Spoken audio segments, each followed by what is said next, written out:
السلام علیکم ورحمۃ اللہ وبرکاتہ۔ ایک سوال تعویذات کے متعلق پوچھا گیا ہے۔ اس کے جواب میں عرض ہے کہ جناب نبی کریم علیہ السلام کا ارشاد ہے، مسند احمد کی حدیث نمبر 311 ہے، جلد نمبر 4 ہے۔ فرمایا کہ من علق شیئا وکل الیہ، جس نے کوئی بھی چیز لٹکائی اسے اس کے سپرد کر دیا جائے گا۔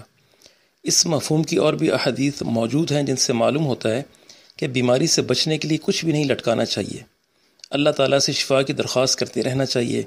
شرکیہ دم اور تعویذات لٹکانا تمام شرک ہے، اور فتح المجید شرح کتاب التوحید میں ہے کہ تمیمہ وہ منکے یا ہڈیاں ہیں جو نظر بد سے دور رکھنے کے لیے بچوں کے گلے میں لٹکائی جاتی ہیں۔